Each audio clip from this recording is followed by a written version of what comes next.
Podcast Wakil Rakyat kembali hadir.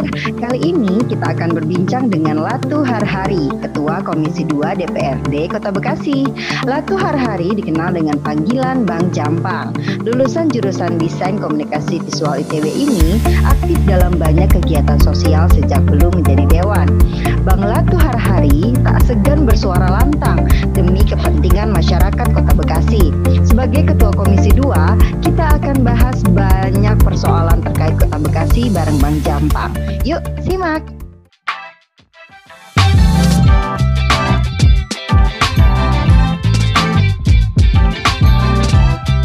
Assalamualaikum warahmatullahi wabarakatuh. Halo warga Bekasi. Balik lagi ini bersama saya Sabrina di podcast Wakil Rakyat. Kali ini Sabrina mendatangkan narasumber, yaitu ada Abang Latu Harhari. Ya, dan biasa dipanggil Abang Jampang, benar gak sih? Kenapa dipanggilnya Abang Jampang? Wah, itu sejarahnya panjang Mbak Sabrina. Tapi memang itu untuk membranding kita bahwa kita ini adalah etnis ya. Yeah. Jadi orang Betawi lah, orang Betawi asli. Karena namanya kan tidak menggambarkan orang Betawi, makanya saya perlu nge-branding Bang Jampang. Yang kebetulan motor saya juga namanya Jampang, jadinya dipanggilnya Bang Jampang. Iya. Ya secara singkat histori seperti itu. Oke, karena motornya namanya Jampang dipanggilnya Bang Jampang. Abang Jampang ini selaku Ketua Komisi 2 DPRD Kota Bekasi gitu. Abang lagi sibuk apa nih sekarang? Kita sekarang sedang membahas terkait dengan pembahasan KUA PPAS. Kita di Banggar, saya juga sekaligus di Banggar, kita membahas KUA PPAS tahun 2026 dan juga perubahan tahun 2025. Ini sekarang sedang berlangsung. Yang sekarang saat ini Kamis besok sedang akan kita bahas itu terkait dengan KUA PPAS perubahan tahun 2025.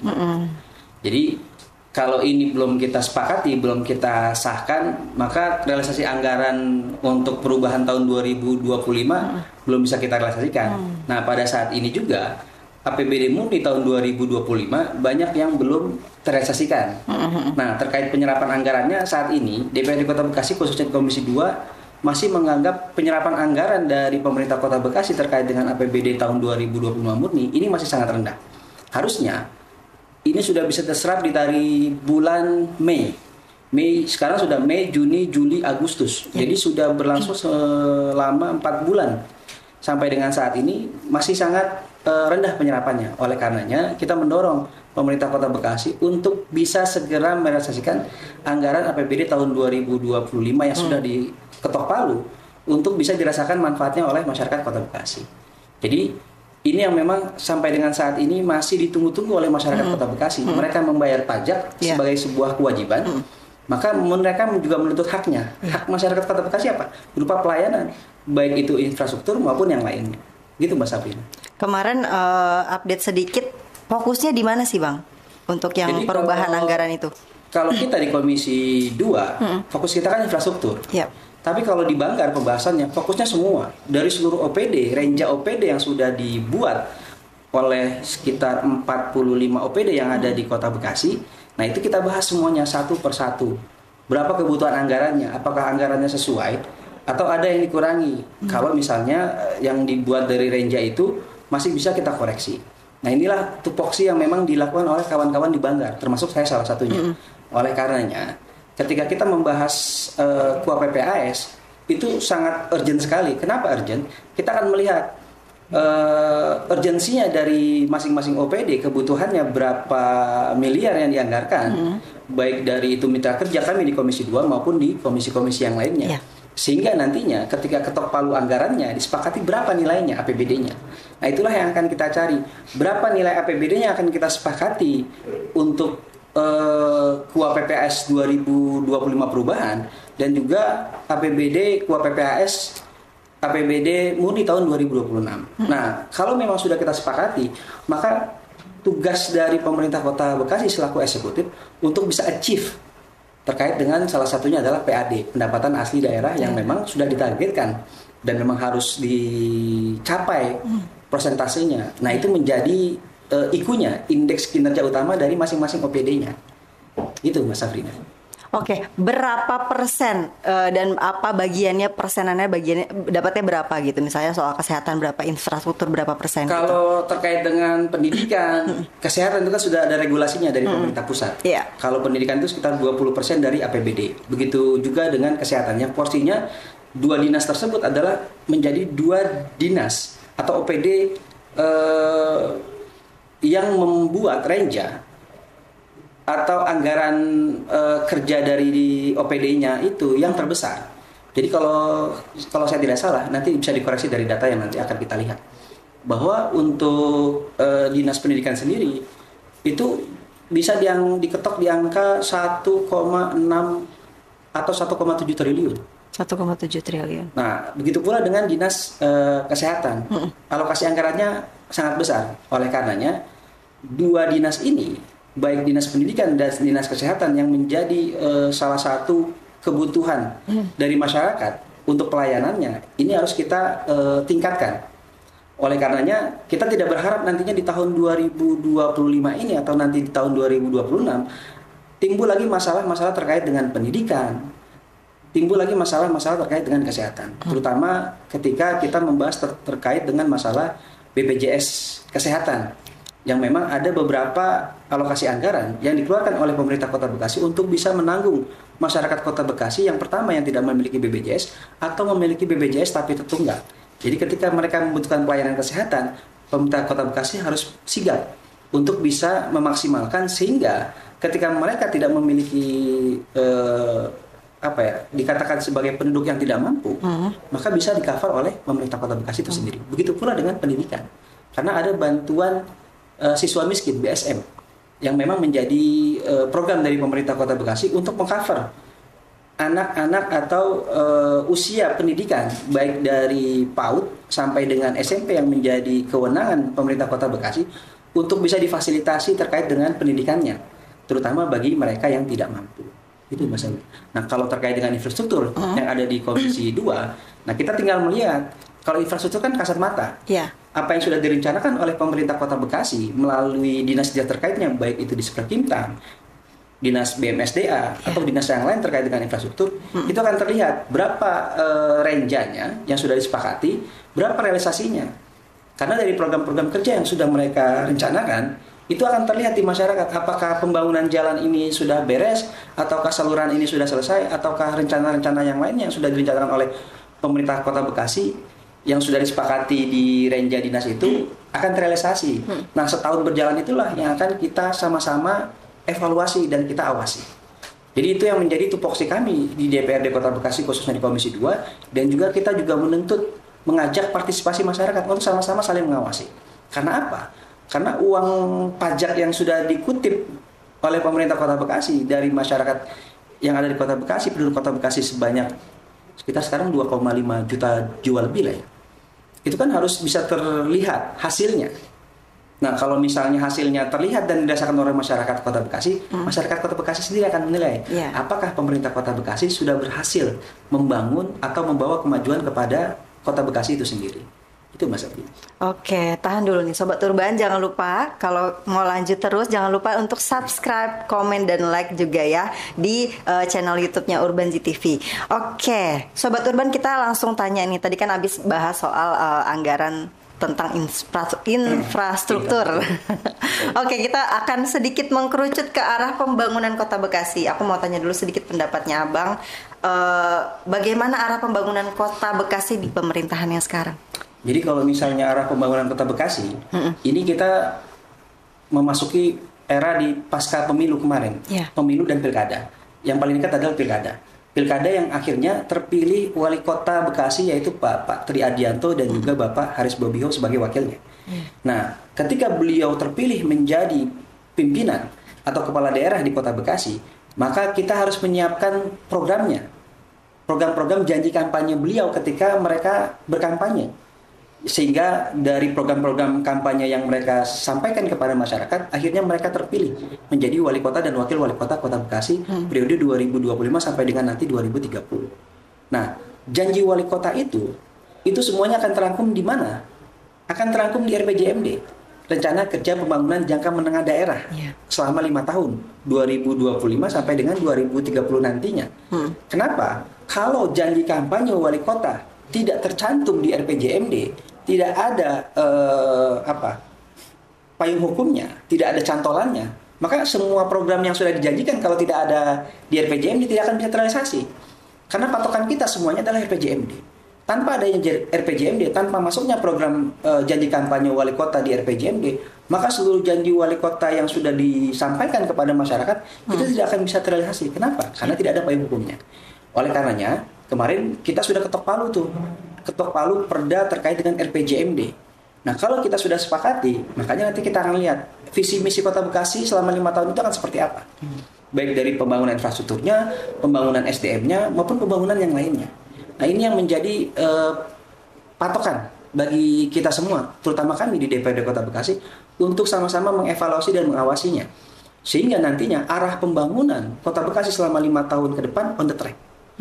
Kan janji salah satu dari pemerintah Kota Bekasi, misalnya, Wali Kota pernah menyampaikan Kota Bekasi nanti akan bebas banjir, bebas kemacetan, atau masalah-masalah yang lainnya bisa terselesaikan. Nah, khususnya terkait dengan sampah. Nah, sampah ini kan menjadi momok permasalahan yang sekarang kita hadapi. Kenapa?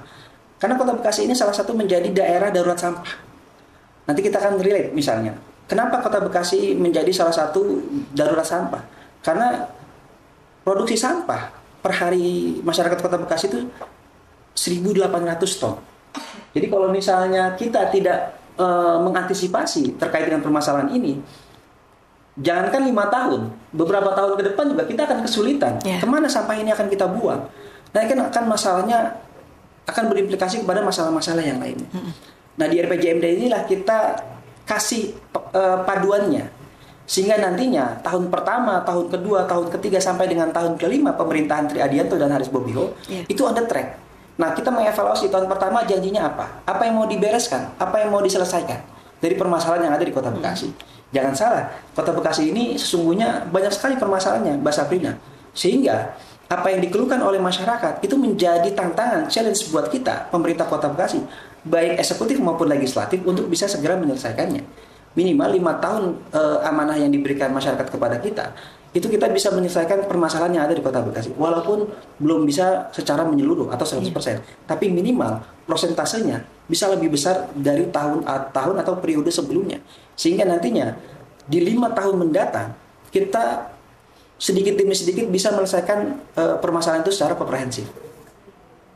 Itu Mbak Sabina. Oke, untuk permasalahan Kota Bekasi memang kalau dilihat-lihat kayaknya banyak banget ya Bang ya.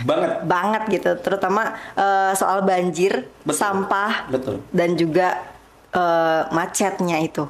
Aku pengen bahas satu dulu soal banjir nih. Menurut Abang, penanganan banjir yang dilakukan oleh pemerintah udah bagus atau belum? Atau harus seperti apa? Atau mungkin Abang punya solusi gitu? Nih banjir nih menjadi momok ya. Dulu Kota Bekasi itu kita tarik lah 10 tahun ke belakang misalnya. Kota Bekasi itu tidak sampai separah ini menghadapi permasalahan banjir. Paling cuma beberapa kecamatan yang memang menjadi daerah yang sudah dicap sebagai sudah dicap atau rutin mendapatkan musibah banjir. Nah, kemarin di tahun 2025 kita menghadapi satu siklus banjir 5 tahunan. Yang bagi saya sebagai Ketua Komisi 2 dinilai gagal. Saya menilai gagal, pemerintah Kota Bekasi gagal mengantisipasi siklus banjir 5 tahunan. Karena kita mempunyai siklus banjir 5 tahun yang harus kita bisa antisipasi. Pertama, di tahun 2020 itu banjir terbesar sepanjang 74 tahun keberadaan Kota Bekasi. Itu paling besar tuh sepanjang sejarah berdirinya Kota Bekasi. Kita pikir itu sudah cukup, sudah bisa diantisipasi. Tapi ternyata tahun 2025 kita mengalami hal yang jauh lebih parah lagi. Berarti kan ini ada kegagalan, walaupun kita juga tidak mengesampingkan bahwa permasalahannya nggak cuma di Kota Bekasi, tapi dari hulu juga menjadi persoalan yang harus kita selesaikan. Makanya Kota Bekasi ini adalah kota yang dilewati oleh 2 sungai besar, Sungai Cilengsi dan juga Sungai Cikias. 2 sungai, perpaduan 2 sungai itulah menjadi Kali Bekasi yang lewat di tengah Kota Bekasi. Sehingga apapun yang dilewati oleh sungai atau kali Bekasi itu menjadi salah satu wilayah yang rawan banjir. Kita bisa melihat di Jati Asih, terutama di dapil saya, itu ada satu tempat yang memang menjadi persoalan utama dari zamannya Pak Wali Pepen sampai dengan saat ini periode pertama Triadianto itu belum bisa terselesaikan. Sehingga ini menjadi tantangan tersendiri bagi periode keduanya Bapak Triadianto dan juga Bapak Anas Bobiho untuk menyelesaikan permasalahan banjir dari hulu maupun hilir. Nah, kita kemarin mendapatkan alokasi anggaran APBN Mbak Sabrina sebanyak 4,7 triliun. Jumlah yang sangat besar. Kalau penyelesaiannya dari hulu sampai hilir bisa direncanakan dengan baik dan benar, saya pikir itu bisa menyelesaikan sedikit permasalahan kota banjir yang ada di Kota Bekasi. Karena kan alokasi dana 4,7 triliun itu dialokasikan untuk pembangunan tanggul yang baru dan juga normalisasi Kali Bekasi, terutama Kali Bekasi. Sampai saat ini, periode Jokowi sampai dengan Prabowo, normalisasinya belum dilakukan. Nah, ini menjadi tantangan sendiri. Kita nggak perlu berbicara panjang lebar terkait dengan masalah tanggulnya. Karena ketika pengerjaan tanggulnya, ternyata ditemui permasalahan-permasalahan baru. Ada tanah di sepadan sungai yang bersertifikat. Kan aneh, lucu. Sehingga pemerintah pusat lepas tangan. Nggak mau dia ngebebasin masalah tanah ini. Yang jadi pertanyaannya, kenapa tanah di sepadan sungai Kali Bekasi bersertifikat? Bisa ada. Padahal ada aturan yang menyatakan bahwa tanah di sepadan sungai itu sepanjang 14 meter itu tidak boleh menjadi wilayah pemukiman atau apalagi bersertifikat. Nah, ini yang menjadi hal-hal yang menjadi pertanyaan besar. Sebegitu burukkah birokrasi yang ada di Kota Bekasi sehingga hal seperti ini akhirnya bisa terjadi. Nah, ini tantangan bagi Triadianto dan juga Aris Bobio untuk pemerintahan beliau saat ini untuk bisa tadi melanjutkan penyelesaian masalah banjir yang sudah diberikan oleh pemerintah pusat, walaupun alokasinya baru tahap 1 ya. Tahap 1 itu baru sekitar 700 miliar. Tahap 2-nya sampai dengan saat ini katanya masih akan berjalan. Dan kita tetap mengevaluasi terkait dengan hal itu. Oleh karenanya kami di Komisi 2 juga senantiasa mengevaluasi kinerja BMSDA, walaupun ini menjadi kewenangan dari PUPR pemerintah pusat. Tapi sinergitas itu perlu kita lakukan, sehingga apa yang menjadi kewajiban dari pemerintah pusat, pemerintah provinsi, dan sinergitas dengan pemerintah Kota Bekasi menjadi satu kesatuan yang utuh. Itu Mbak Sabrina. Jadi kalau kita berbicara masalah banjir, kalau saya menilai ini masih cukup jauh untuk bisa kita selesaikan. Belum lagi kita berbicara terkait dengan drainasenya. Sekarang kalau hujan sejam atau 2 jam dengan curah hujan yang tinggi, itu sudah menyebabkan banjir. Semeter lebih mah ada di beberapa titik. Nah, ini kan menjadi pertanyaan. Pertanyaan besarnya apa? Kalau hujan saja menyebabkan banjir di beberapa titik Kota Bekasi, pertanyaannya, air itu larinya kemana? Akan dilarikan kemana? Berarti kan yang diperhatikan adalah bahwa sistem drainase yang ada di Kota Bekasi ini sangat buruk sekali. Kalau kita lihat di jalan besar, jalannya bagus. Tapi apakah ada saluran drainasenya? Enggak semuanya jalan besar yang ada di Kota Bekasi memiliki sistem drainasenya. Kalaupun ada, kondisinya sangat memprihatinkan, penuh dengan sampah dan tidak berfungsi dengan baik. Ini kan menjadi catatan sendiri. Kalau misalnya pemerintah Kota Bekasi mengevaluasi hal itu, menyelesaikan permasalahan itu, saya pikir masyarakat juga akan tenang. Ketika mereka menghadapi curah hujan yang tinggi di masa-masa pancaroba ini, mereka tenang. Kenapa? Karena mereka tidak akan lagi menghadapi permasalahan banjir kalau sistem drainasenya diperbaiki oleh pemerintah Kota Bekasi. Nah, ini masih menjadi PR besar yang harus diselesaikan oleh pemerintah Kota Bekasi dan juga kita, baik di DPRD dan juga masyarakat, sama-sama mengawasi pelaksanaannya, bersinergi sehingga permasalahan ini nggak menjadi tanggung jawab dari pemerintah Kota Bekasi saja, tapi juga kita sebagai stakeholdernya, masyarakatnya. Kenapa? Karena permasalahan banjir itu terkait dengan permasalahan sampah, terkait dengan mindset kita. Bagaimana kita membuang sampah itu sesuai dengan peruntukannya. Kan ada yang sampah bisa didaur ulang. Ada yang memang tidak bisa didaur ulang. Ada yang organik, ada yang anorganik. Nah, kalau mindset kita terkait dengan sampah ini belum clear, maka mohon maaf, sorry to say kalau bahasa anak sekarang, kita nggak akan bisa berbicara masalah banjir selesai, terus sampah di Sumur Batu juga selesai, atau permasalahan yang lainnya. Karena permasalahan ini saling berkaitan. Ya. Nah, yang kaitannya lagi adalah nanti yang kita bahas, macetnya. Itu salah satu kesatuan yang saling terkait. Itu Mas Safrina. Oke, terkait sampah, kemarin kan TPA Sumur Batu itu wajib sanitary landfill gitu, sesuai rekomendasi KLH. Apakah menurut Abang Pemkot udah mulai berbenah ke arah sana? Iya, jadi kita ditarget oleh KLH itu, Kementerian Lingkungan Hidup, untuk merubah sistem pengolahan sampah di Kota Bekasi. Ini nggak cuma dibebankan kepada Kota Bekasi saja, tapi seluruh kota kabupaten yang ada di Indonesia. Kenapa? Karena seluruh kota dan kabupaten yang ada di Indonesia, pengolahan sampah itu masih memakai cara open dumping. Yeah.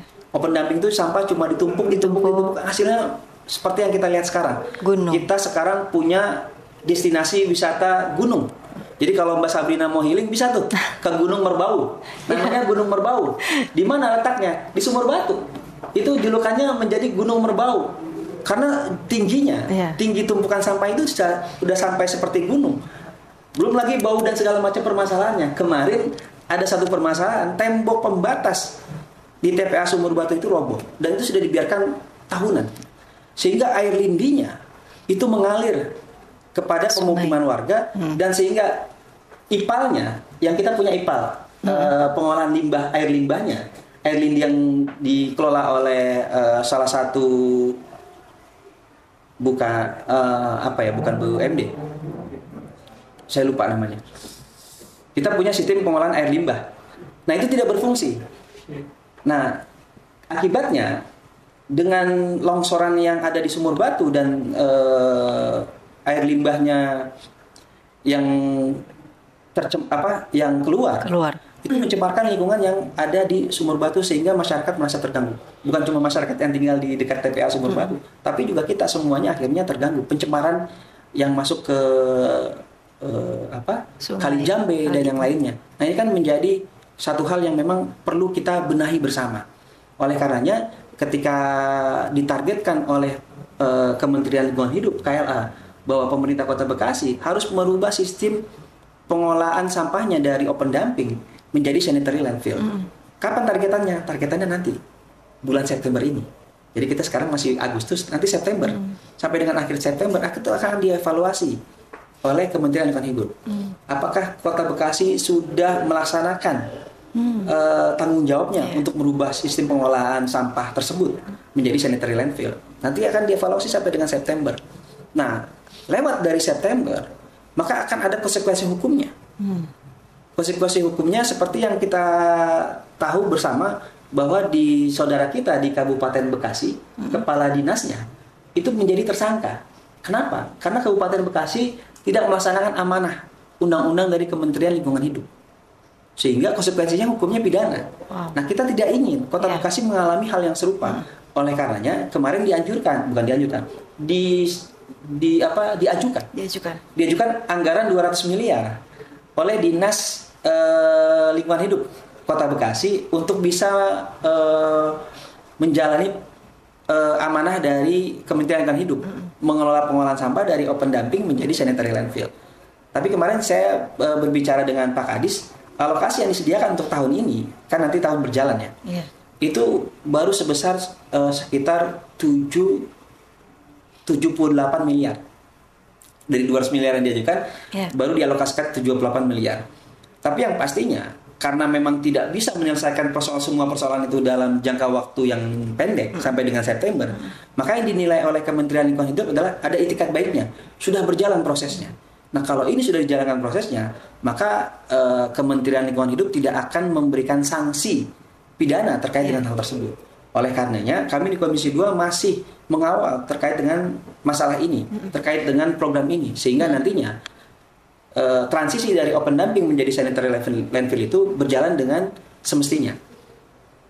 Pertanyaannya, kalau misalnya sudah dilakukan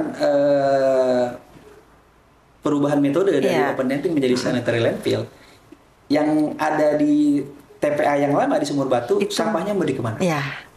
Karena ternyata sanitary landfill itu membutuhkan lahan yang baru. Pengolahannya, Kota Bekasi sudah menyediakan 1,4 hektar untuk tadi pengolahan yang baru. Tapi kan kita tidak bisa mengesampingkan persoalan yang lama. Yang ini. lama.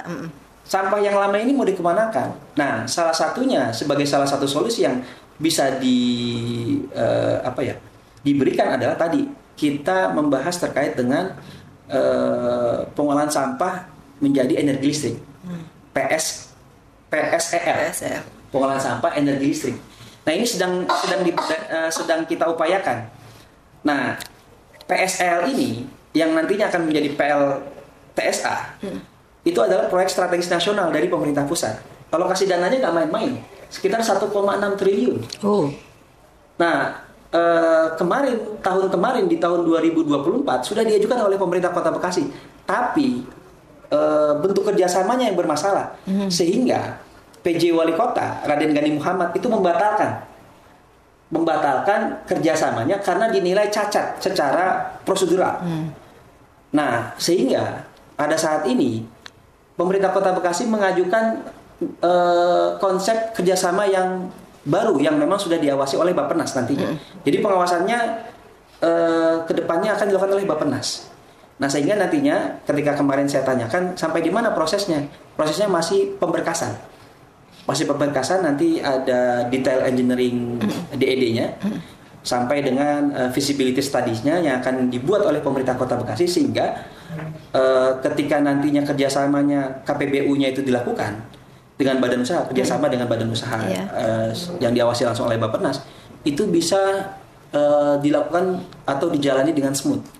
Nah, kami di Komisi 2 akan mengawal hal itu sampai benar-benar terrealisasi. Karena ini nggak main-main. Jumlahnya cukup signifikan, dananya 1,6 triliun. Sayang kalau misalnya realisasinya tidak bisa maksimal dilakukan oleh pemerintah Kota Bekasi. Sehingga nantinya sampah yang menumpuk yang tadinya kita miliki yang ada di Sumur Batu itu bisa diolah menjadi energi listrik. Ini kan menjadi hal yang luar biasa kalau prosesnya dilakukan dengan baik dan benar. Itu Mas Sabrina. Jadi salah satu terobosan teknologi baru ya? Betul. Jadi sebuah terobosan teknologi baru yang dananya disupport oleh pemerintah pusat melalui APBN, PSN Proyek Strategis Nasional, sehingga kita hanya menyediakan lokasinya untuk itu bisa berjalan dengan baik dan benar. Nah, kita akan kawal anggarannya agar bisa terrealisasi mudah-mudahan di tahun 2026. Karena kalau tahun 2025 rasanya agak berat. Sejauh ini perencanaan itu update-nya udah sampai mana, Bang? Kalau yang perencanaan itu yang seperti tadi saya awal sampaikan bahwa sedang menyiapkan pemberkasannya. Karena nantinya pastinya juga akan proses lelang. Siapa yang akan melaksanakan proyek tersebut? Kan ini nggak main-main. Kalau kita salah milih vendor yang akan menjalankan itu kan juga nantinya juga akan menjadi persoalan baru. Sehingga kita tidak ingin, kita meminta pemerintah Kota Bekasi untuk bisa menjalankan menjalankan dan memenuhi persyaratan ini dengan baik, sebaik-baiknya.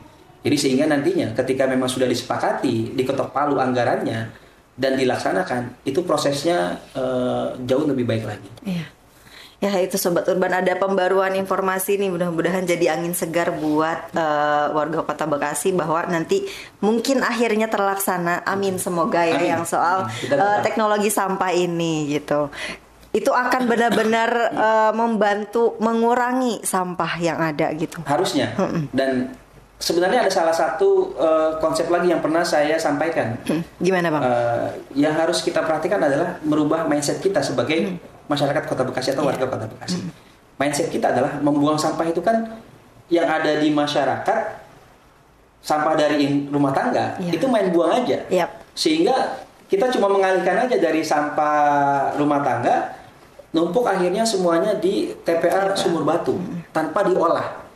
Nah, sedangkan kita punya konsep. Kemarin DPRD Kota Bekasi membuat pansus terkait dengan pengolahan sampah. Di pansus itu yang utamanya adalah pemerintah Kota Bekasi harus bisa menyediakan atau membuat bank sampah yang ada di Kota Bekasi. Jadi seluruh RW itu harus memiliki bank sampah. Nah, ini kan salah satu solusinya. Kenapa? Kita punya yang namanya Bank Sampah Induk Patriot yang menaungi seluruh bank sampah yang ada di Kota Bekasi. Masalahnya, bank sampah yang ada di Kota Bekasi jumlahnya masih sekitar 200-an. seluruh Kota Bekasi nih. Iya. Sementara kita punya 1013 RW yang ada di Kota Bekasi. Berarti kan kita butuh sekitar 800-an lebih bank sampah untuk bisa berdiri di tiap-tiap RW yang ada di Kota Bekasi. Nah, sehingga sampah yang ada dari rumah tangga itu bisa dikelola oleh bank sampah itu sendiri di lingkungannya, di RW-nya. Dipilih, nantinya akan menghasilkan. Menghasilkan apa? Menghasilkan benefit juga bagi masyarakat. Iya. Makanya kita menggalakkan ada 3R. Reuse, reduce, dan recycle. Nah, 3R inilah menjadi tumpuan utama kita. Bagaimana mindset kita sebagai warga terkait dengan sampah itu bisa berubah. Kalau mindset kita nggak bisa berubah, nggak mau berubah, persoalan sampah ini nggak akan pernah selesai. Yeah.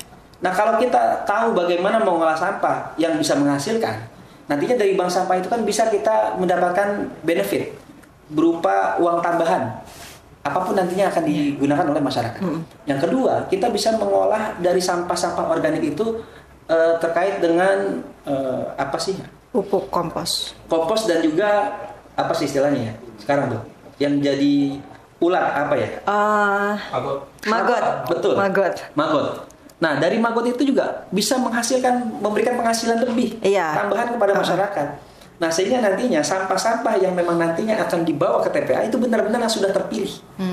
Jadi nggak semuanya kita kirim ke Sumur Batu, enggak. Ada hal-hal yang memang kita kelola dan kita pilah sehingga ada yang bisa menghasilkan kembali kepada kita, ada yang memang tidak bisa kita apa-apakan lagi dari sampah rumah tangga sehingga harus dibuang ke TPA Sumur Batu. Nah, di Sumur Batunya baru dikelola dengan sistem sanitary landfill, diolah semuanya.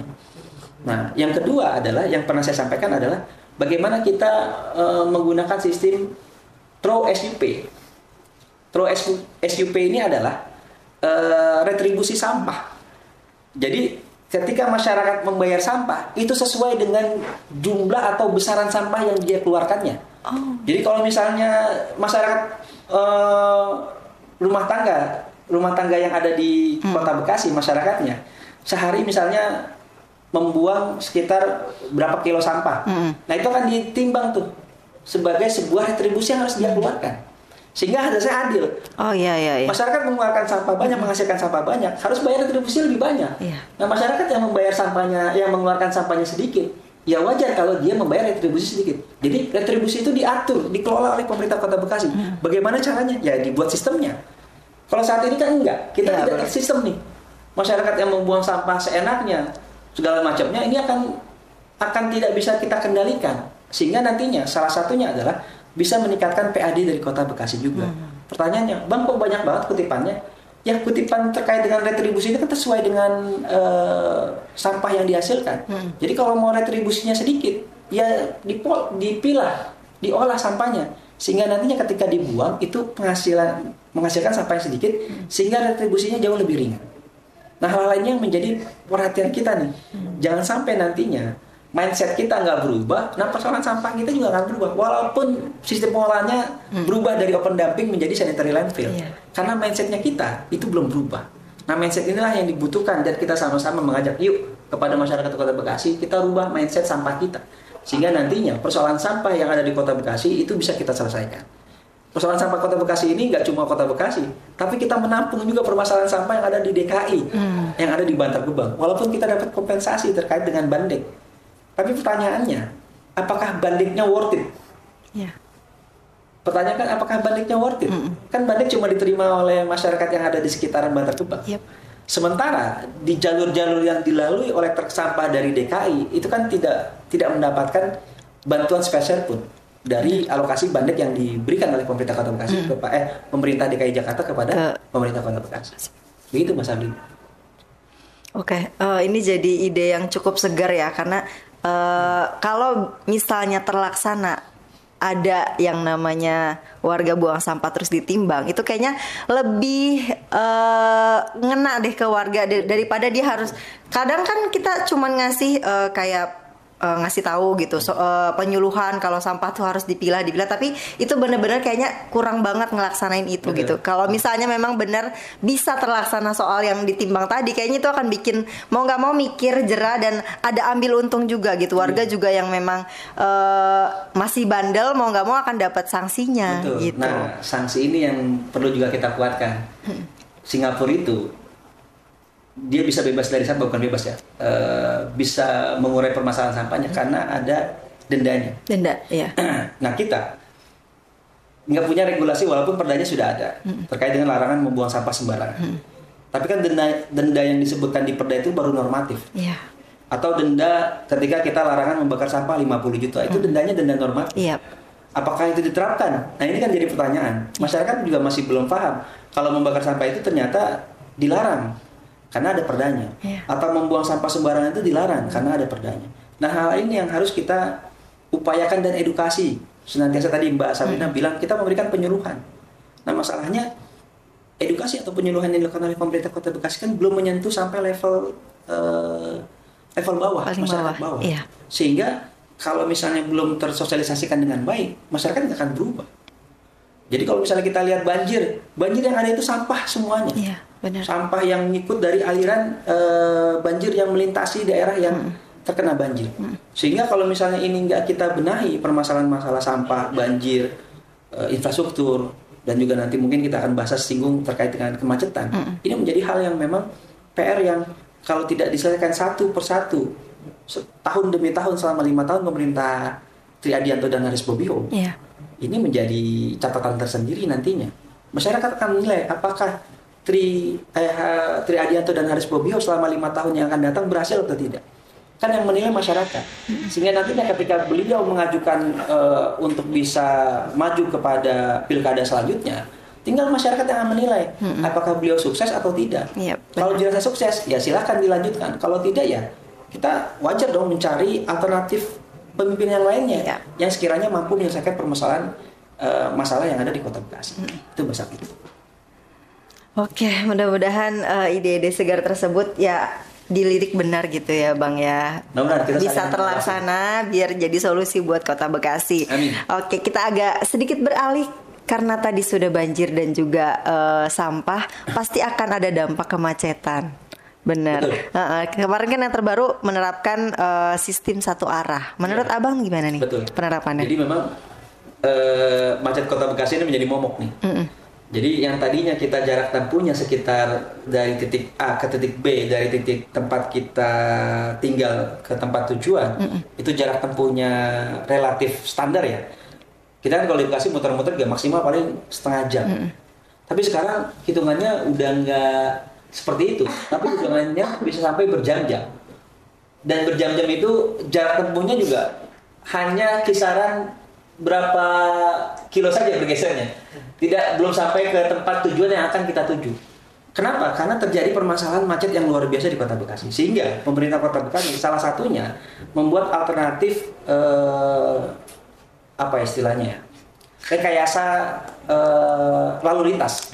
Rekayasa lalu lintas ini yang dilakukan oleh Dinas Perhubungan Kota Bekasi. Tadi ada beberapa titik yang sudah dilaksanakan untuk bisa dilakukan jalannya satu arah. Tapi apakah itu mengurai kemacetan di beberapa jam tertentu, di titik-titik rawan kemacetan jamnya? Iya. Tapi tidak menyelesaikan persoalannya yang memang kita hadapi. Yang kita hadapi adalah persoalan adalah tadi sama sebenarnya mindset kita. Mindset kita adalah dalam bertransportasi ini masih ingin bertransportasi menggunakan kendaraan pribadi, baik kendaraan bermotor maupun mobil. Sehingga moda transportasi kita ini jarang dilirik oleh masyarakat Kota Bekasi. Kalau kita, Mbak Sabrina, saya tanya, Mbak Sabrina ketika dari kantor menuju tempat aktivitas, kira-kira berkenan nggak kalau naik angkot? Saya selalu naik kendaraan umum. Angkot? Iya, angkot, bus, kereta gitu. Saya nggak pernah bawa kendaraan pribadi. Nah, berarti perlu diturun nih. Gitu. Saya pengguna kereta, bus, angkot gitu. Hal ini patut kita apresiasi. Kenapa? Karena Mbak Sabrina sadar bahwa transportasi publik itu bisa dimaksimalkan. Sehingga kalau semua orang pikirannya sama seperti Mbak Sabrina, maka tingkat kemacetannya akan bisa kita urai. Kenapa? Satu mobil kendaraan pribadi dibandingkan satu kendaraan umum, itu kapasitasnya kan jauh lebih banyak menampung kendaraan umum. Sehingga kita badan jalan itu habis untuk kendaraan pribadi kita.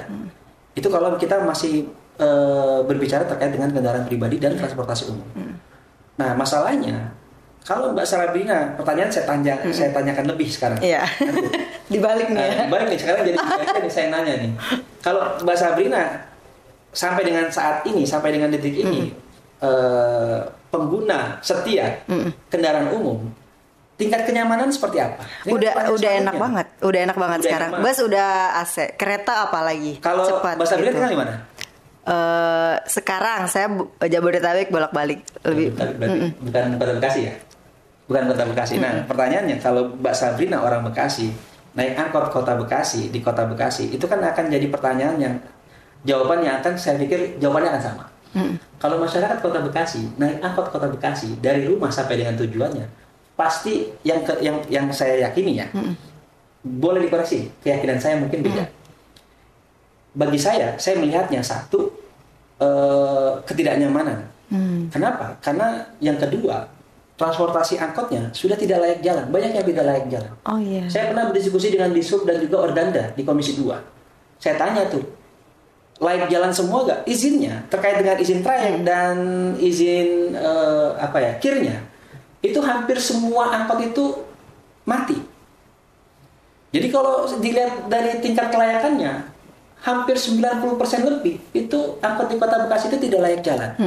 Nah, kita sekarang punya moda transportasi bis kita yang disubsidi oleh pemerintah Kota Bekasi dan juga pemerintah Kota DKI Jakarta.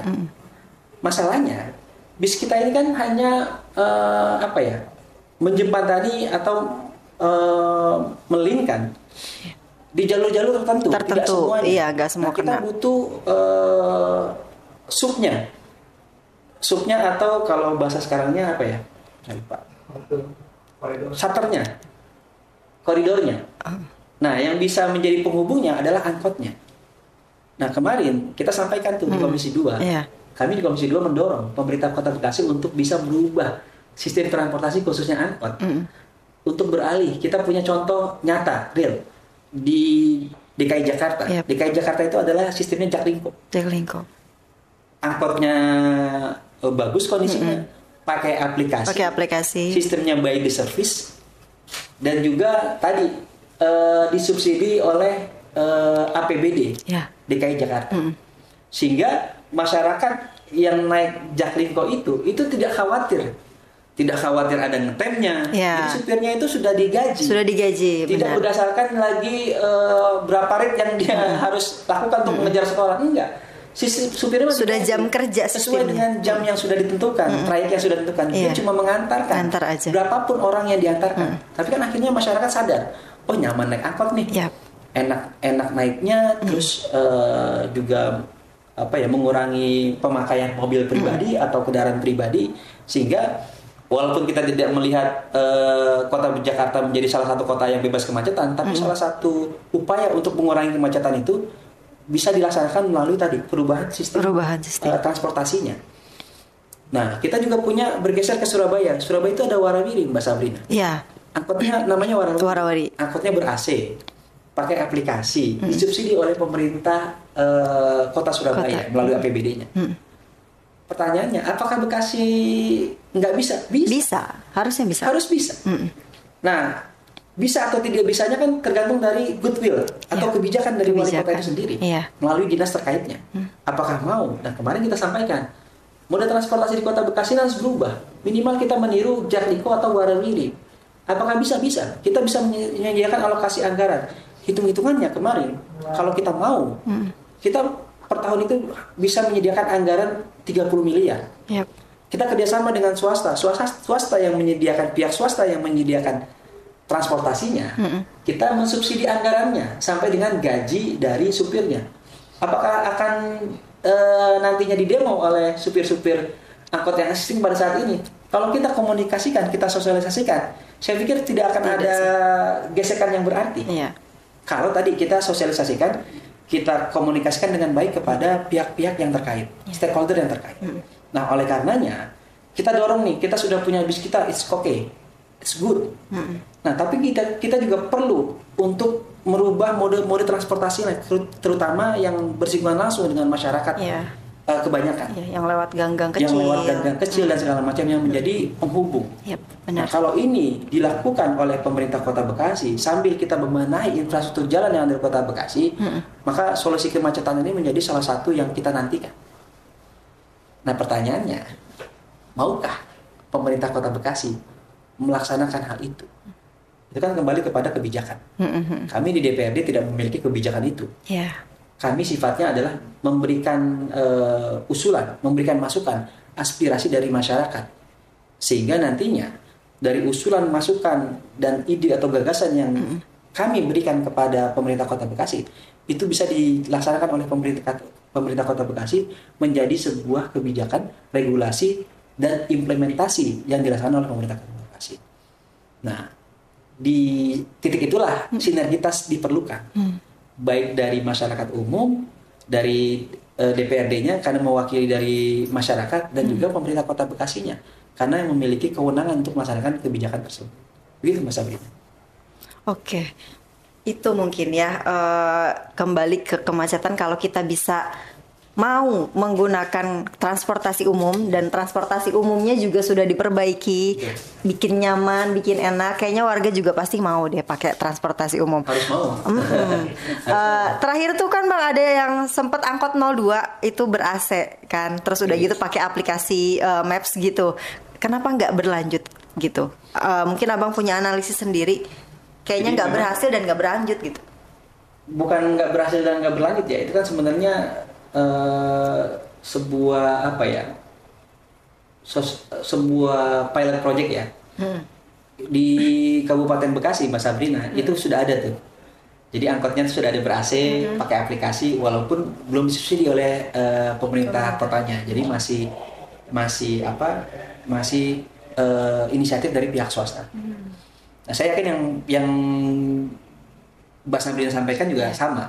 Jadi belum menjadi kebijakan karena belum ada kebijakannya.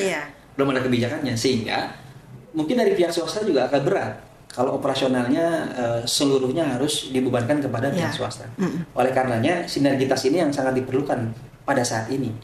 Nah, kita tinggal melihat apakah APBD kita yang kalau saat ini saya kasih spill nih. APBD perubahan 2025 itu diketok di angka 7,2 atau 4 ya, saya lupa. Di atas 7 triliun. Wow. Sebenarnya anggaran yang besar. Nah, kalau APBD 2026 murninya belum kita sepakati. Pemerintah Kota Bekasi mengajukan di angka 6,8 triliun. Tapi kita maunya 7 triliun untuk meningkatkan PAD-nya, mendorong peningkatan PAD. Tapi peningkatan PAD ini kan tidak harus selalu dari menaikkan pajak. Seperti di Pati, itu kan menjadi hal yang luar biasa, menjadi reaksi luar biasa dari masyarakat kalau kita meningkatkan terkait dengan pajak. Sensitif kalau sekarang kita berbicara pajak. Oleh karenanya kita butuh hal-hal yang lain, program-program lain atau strategi yang lain yang lebih cerdas, sehingga nantinya PAD Kota Bekasi itu bisa meningkat tanpa harus membebani pajak di masyarakatnya. Dengan peningkatan PAD itu kita bisa meningkatkan pelayanan. Nah, ini kuncinya, meningkatkan pelayanan. Karena yang dibutuhkan oleh masyarakat Kota Bekasi itu adalah pelayanannya. Jadi mereka bertanya-tanya, kalau gua sudah bayar pajaknya, baik itu pajak PBB, pajak makan, atau pajak retribusi lainnya, atau retribusi yang lainnya, yang itu sumbernya dari keuangan masyarakat itu sendiri, maka kan mereka juga menuntut pelayanan dong. Benar. Pelayanan yang dilakukan oleh pemerintah Bekasi, apa yang bisa dilayani oleh pemerintah Kota Bekasi kepada masyarakatnya. Nah, ini yang ditunggu-tunggu oleh masyarakat Kota Bekasi. Pertanyaannya, apakah yang sudah dilakukan oleh sekarang ini cukup baik? Untuk sebagian besar iya. Kita sudah bisa mengakses pelayanan terkait dengan digitalisasi. Jadi kita menuju kota modern, iya.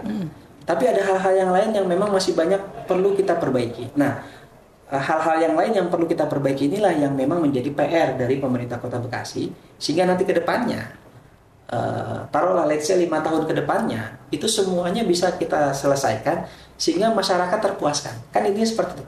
Masyarakat Kota Bekasi terpuaskan dengan pelayanan yang dilakukan oleh pemerintah Kota Bekasi. Itu secara gambaran utuhnya. Gambaran utuhnya.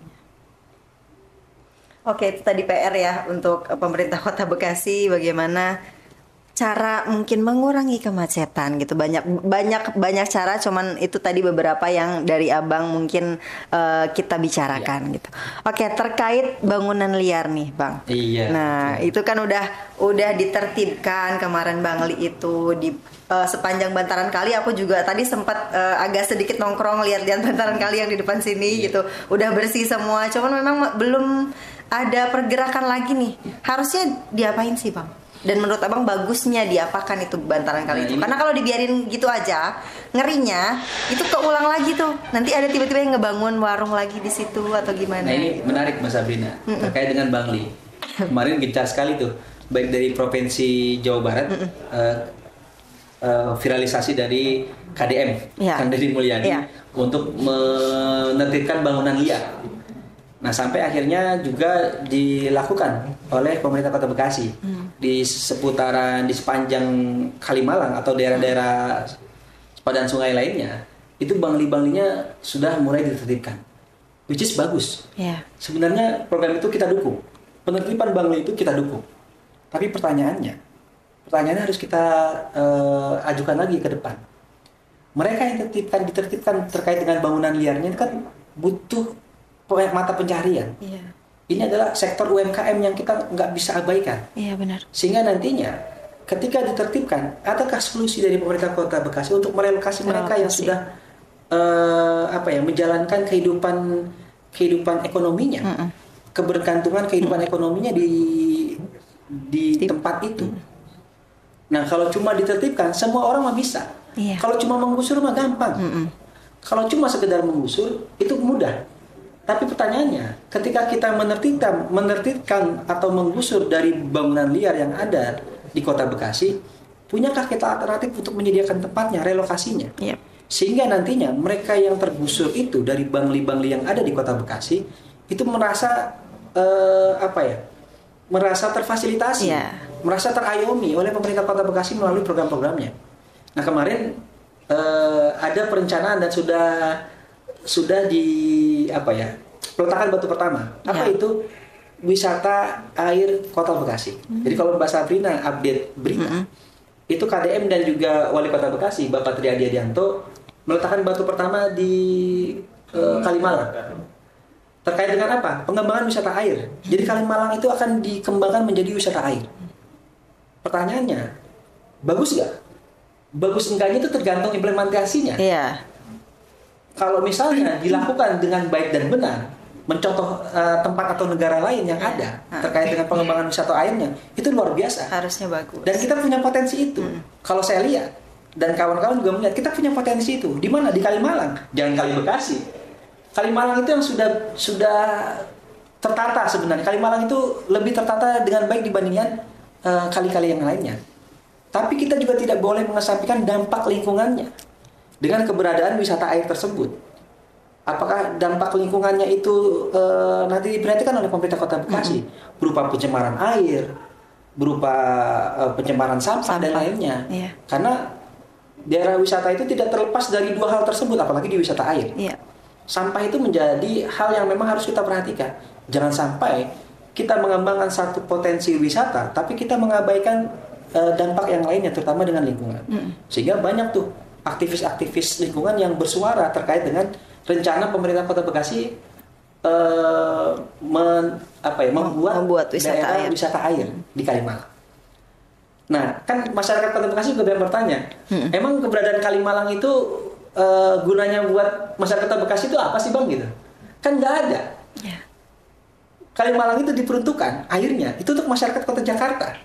Sehingga kemarin pembangunan spam yang menjadi titik macet paling parah yang ada di Kota Bekasi, itu kan salah satunya adalah, ini kita geser sedikit ya. Nggak apa-apa. Itu kan proyek strategis nasional. Kayak namanya proyek strategis nasional itu plok-ketiplok. Kita nggak bisa apa-apa Bang. Nggak bisa apa-apa Mbak Sabrina.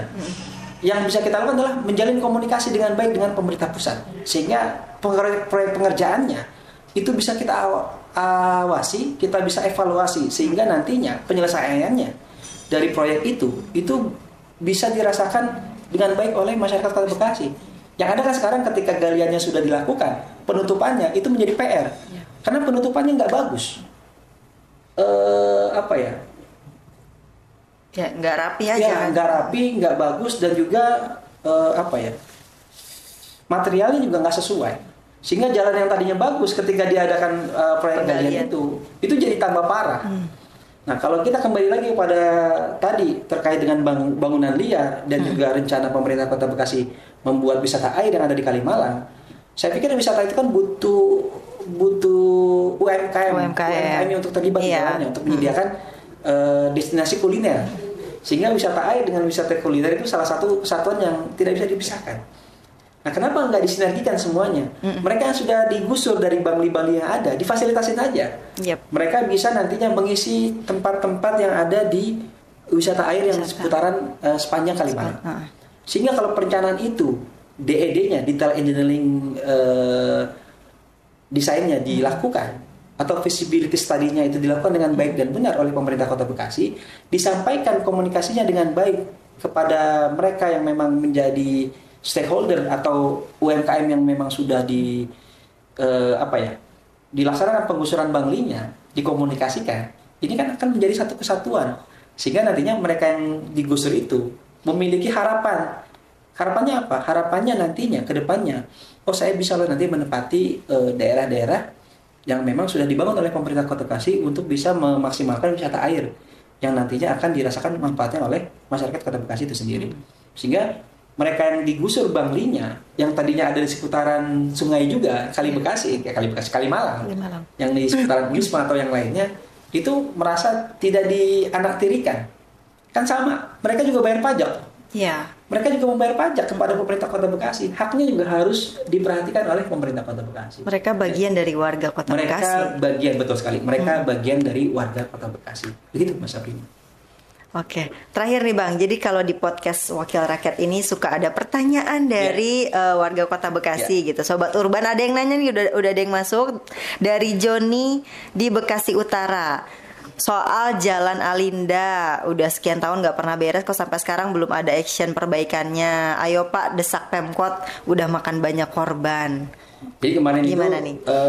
Beberapa warga juga menyampaikan hal yang sama, hal yang serupa Mbak Sabrina, terkait dengan Jalan Alinda. Dan kami sudah bersuara, Komisi 2, saya juga sudah diwawancara terkait dengan hal ini. Kami menyampaikan permasalahan terkait dengan Jalan Alinda ini juga. Dan sudah ada jawaban dari Kabid Pak Arkros untuk tadi bisa menyelesaikan perbaikan Jalan Alinda. Tapi kan namanya proses anggaran itu kan prosesnya membutuhkan waktu. Jadi realisasi anggaran itu butuh waktu, apalagi sekarang kita prosesnya adalah lelang. Lelang terbuka itu tidak sesimpel ketika kita dulu prosesnya penunjukan langsung. Ini saya jadi singgung. Nah, sehingga butuh waktu untuk bisa merealisasikan infrastruktur yang ada di Kota Bekasi. Makanya saya bilang di awal itu, saya spill bahwa sampai dengan saat ini realisasi pembangunan infrastruktur yang ada di Kota Bekasi masih tersendat. Jadi daya serap anggarannya masih sangat minim.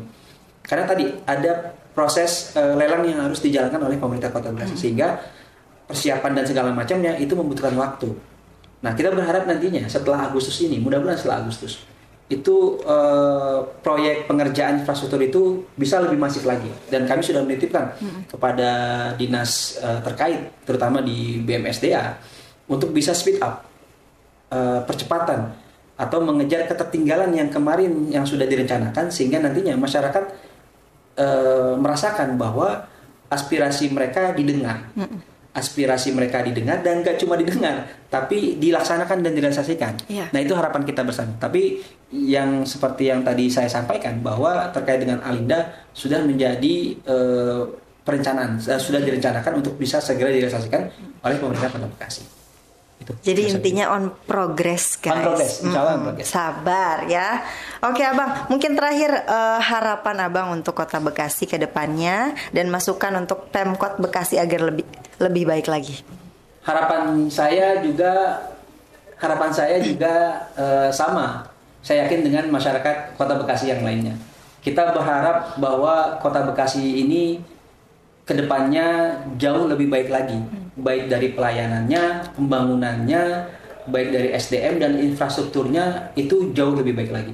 Sehingga apa yang sudah kita bayarkan melalui pajak yang kita laksanakan sebagai sebuah kewajiban kita, itu kickbacknya kepada masyarakat Kota Bekasi itu dapat dirasakan. Sehingga nantinya apa yang sudah dibangun, dilaksanakan oleh pemerintah Kota Bekasi itu membawa kemajuan bagi Kota Bekasi itu sendiri dan membawa kebahagiaan bagi masyarakat Kota Bekasi dan kita semua, insya Allah. Itu yang menjadi harapan saya dan juga saya yakin menjadi harapan kita bersama sebagai masyarakat Kota Bekasi, insya Allah. Masya Allah, terima kasih Abang Jampang. Lucu dia manggilnya Abang Jampang. Mbak Sabrina. Sobat Urban, mungkin itu tadi pembahasan kita bersama Bang Jampang hari ini. Jangan lupa di follow ya Bang. Oh iya. Di subscribe. Subscribe-nya. Like, Urban. Subscribe, komen. Urban GTV, program podcast Wakil Rakyat. Dan kalian warga Bekasi yang memang punya mungkin keluhan ataupun aspirasi, inspirasi maupun ide-ide tertentu terhadap Kota Bekasi, bisa DM kita ataupun komen di bawah. Nanti akan kita sampaikan langsung kepada para dewan. Terima kasih yang udah selalu support. Jangan lupa sekali lagi untuk follow seluruh Instagram atau sosial media kita, dan juga di subscribe, like, komen, dan share di video ini. Terima kasih. Wassalamualaikum warahmatullahi wabarakatuh. Abang, makasih banyak.